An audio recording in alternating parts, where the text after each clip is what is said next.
안녕하세요. 에어클래스 구독자 여러분, 박창윤입니다. 우리가 시장의 흐름을 파악을 하고 그 흐름에 맞게끔 투자 포인트와 전략에 대해서 고민을 하고 있죠. 최근에 이제 채팅을 통해서 궁금하신 내용들, 질문 주신 내용들을 중심으로 제 개인적인 견해 이런 부분 답변을 드리고 있습니다. 자, 우리가 시장을 빠르게 정리를 해야 되고요. 오늘은 또 에코프로 BM 실적, 잠정 실적 발표가 있었고, 아침에 갭 상승 출발한 이후에 좀 하락하는 모습이 포착이 되고 있고, 그와 관련돼서도 같이 확인해 보도록 하겠습니다. 자, 오늘 시장, 코스피 코스닥, 코스피는 0.9%, 1% 가까이 올라오고 있고요. 코스닥 0.3% 상승이 나오고 있습니다. 다만, 지금 이러한 부분이 어제는 시장 색깔, 이런 부분이 완전히 달라졌어요. 무슨 얘기냐? 어제는요, 지수는 상승을 했지만, 그죠? 지수는 상승을 했지만, 하락 종목 수가 대다수였죠. 그런데 오늘은 지수는 상승을 하고 있지만, 지금 보시면, 어제처럼 2차전지 중심으로 랠리가 나오기보다는 2차전지에서 차익 실현 나오는 부분이 다시 한번 IT 소부자 쪽으로 넘어가고 있고, 그리고 말씀드렸다시피 이런 기술주, 성장주에서 좀 부담스럽다. 경기 침체 얘기 나오니까 내수, 소비, 유통 관련된 음식료 쪽 소리 소문 없이 계속 꾸준히 올라오고 있고, 다시 한번 LCC, 화장품 그와 관련된 종목으로 지금 현재 순환매가 돌고 있는 걸 우리가 확인할 수가 있습니다. 즉 2차 전지 에코프로를 중심으로 대장주 가장 많이 오르고 가장 늦게 떨어지더라. 마침 오늘 에코프로 BM 잠정 실적 발표 나왔고, 결론부터 말씀드리면 시장은 추정치에 부합하지 못했어요. 자, 에코프로 2천억 전후에서 지금 실적 추정치 형성이 되어 있었는데요. 1796억, 95억이었습니다. 참고로 시장의 추정치 보면, 시장 추정치를 보면 1795억이었는데 추정치는 대략 한 2천억 전후였거든요. 구체적인 수치 이 부분을 말씀드리면, 제가 아침에 점검했고 뉴스에서 나왔었을 때는 1976억 정도였어요. 1976억. 약 2천억 정도죠. 근데 1795억이니까 이거는 서프라이즈 쇼크까지는 아니지만 추정치 미달했다. 당연히 에코프로 BM, 에코프로야 에코프로 BM에서 대부분 영업이익 연결로 잡히니까 이쪽도 안 좋게 나올 수밖에 없겠죠. 이쪽은 시장 추정치가 대략 1137억 정도였거든요. 근데 1073억이니까 어느 정도 부합했다고 볼 수는 있지만 추정치 대비해서는 약간은 빠진 거죠. 아침에 기대감 올라왔었던 부분 어느 정도 좀 차익신이 나오면서 치고받는 모습이고, 즉 그동안의 실적, 숫자, 밸류 이런 것들 다 무시하고 기대감이 올라왔던 거 성적 받아들고 일부 차익 실현을 빌미로 작용을 하는 거죠. 그리고 나서 잠재 매수 이런 거 붙어가지고 또 올리려는 부분도 분명히 있기 때문에 치고받는 모습이 계속 나타날 것 같습니다. 대장주는 이러지만 대장주 외딴에 있는 친구들은 대장주가 흔들릴 때는 이쪽에서 기침해버리면 여기는 감기에 걸려버리죠. 금폭으로 빠져버리는 흐름이 나오고 있고, 그 빈자리를 말씀드렸던 경기 침체 얘기 나오면 이런 성장주는 부담스럽기 때문에 앞에서 말씀드렸던 내수, 소비, 유통 그리고 IT 소부장 꾸준히 올라오는 부분 나오고 있습니다. 즉 1번은 내수, 소비, 유통 관련돼 가지고 실적 숫자 나오는 리오프닝 쪽 체크를 하고 있고요. 그 중에서 음식료 이런 부분 계속 체크를 하면서 신고가 나가고 있었죠. LCC 최근에 부진하지만 1분기 어느 정도 좋은 실적, 2분기는 비수기, 3분기 이후부터는 또 성수기예요. 그러면 주가라는 것 자체가 2분기 자체로만 한철 장사하고 마는 게 아니기 때문에 현 시점에서 조정 나오는 거는 이런 부분을 반영을 해서 단기간에 못 갈 수 있다 이런 얘기가 나오는데요. 오히려 지금 이렇게 빠졌었을 때 3분기를 바라보면서 우리가 또 베팅 가능할 것 같아요. 왜? 지금 2분기 지나고 있잖아요.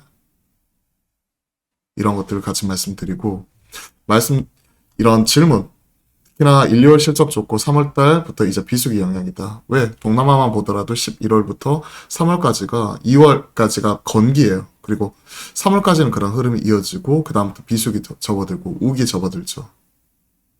그죠?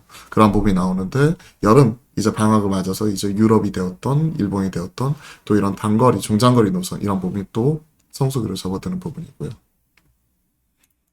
그러면서 이제 LCC보다는 오히려 풀서비스 캐리어라고 하는 중장거리 노선 대한항공과 아시아나항공을 봐야 된다 하는 부분인데, 물론 이런 부분도 많습니다. 하지만 크게 보면 결국은 코로나 이전까지만 하더라도 보통 이제 여객 그리고 코로나 때 화물, 그렇기 때문에 대한항공과 아시아나항공, 근데 뭐 아시아나항공 이 대한항공 쪽으로 흡사병 되게 되면 결국 대한항공이죠. 그러한 부분으로 이제 풀서비스 캐리어 이런 부분이 나왔었고, 이런 화물 쪽이 코로나 때 좋았었고, 그리고 나서 이제 풀리는 게 크게 보면 지금 결국 여객 쪽이에요. 그러면 LCC 조정 나올 때 사는 것 자체가 맞는 것 같습니다. 단기 트레이딩으로 아예 작게 볼 거면 티웨이 항공의 경우에는 저희가 제주항공 가지고 있잖아요. 옆으로 횡보하는 모습 그대로 홀딩하면서 지켜보는 거고, 티웨이 항공 추세 이런 부분이 깨진 이후에 하나 둘 셋 오늘까지 3,200원대, 지금 3,200 한 중반이죠. 한 40원대, 35원, 40원 이런 부분이 안착을 못하게 되면 어느 정도 흐름이 꺾였다고 보고 있는 것 자체는 맞긴 맞습니다. 손절 기준에 해당이 됐다 그러면 일정 부분 비중 줄이더라도 일정 부분을 가지고 가면서 흐름을 따라갈 필요가 있을 것 같아요. 크게 보면 결국 여객 이게 주봉이거든요. 조정 이후에 좀 더 가를 수 있다고 봅니다.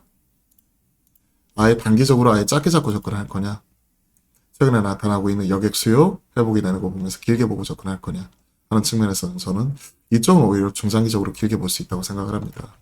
그러면서 우리가 화목한 소통이라든지 관련돼서 하이브 체크해드렸던 이유도 SM 불확실성 어느 정도 거기에 대해서 정면으로 대표이사가 반박을 하면서 관련된 불확실성을 잠재우기 위해 노력을 했고 실적으로서 증명이 되기 때문에 좀 뽑아버렸죠. 이러한 흐름 같은 걸 보게 된다면 결국 지금 조정이 나왔던 제주항공, 티웨이항공도 너무 작게 보기보다는 좀 더 바라보면서 이제 실적 이런 부분 나오는지 여부 체크하고 2분기 오히려 비수기라고 하더라도 실적은 유지될 거라고 봅니다. 네. 이연 보복적 소비가 계속해서 나타나고 있는 부분을 우리가 확인을 하고 있거든요. 그렇기 때문에 너무 작게 보기보다는 저 같은 경우 좀 더 끌고 갈 것 같아요. 자, 2차전지 관련돼서 말씀드렸고, IT 소부장 왜 올라왔느냐? 결국 이거예요. 2차 전지에서 빠졌고 그 수급 어제 마이크론 테크놀로지가 8% 올라왔습니다.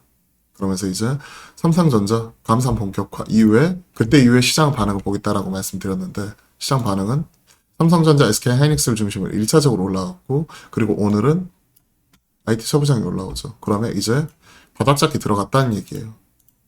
보통 이런 IT 주가는 2개분기 정도 선행을 합니다. 2개분기, 3개분기. 그러면 6개월에서 9개월 선행하는 부분인데, 감안하면 지금 바닥 잡기 나오면서 올라오는 것 자체를 우리가 주시를 해야 된다는 거죠.